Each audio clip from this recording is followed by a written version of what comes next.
Marikina. Hello guys. Mamamasyal na.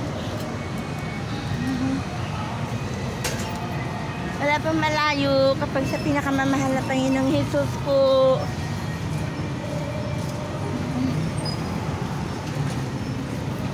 Ito po ang first time na nakapasok po ako sa lugar ng Marikina. Saan daw? Saan ma? Doon daw sa may dulo. Ayan po.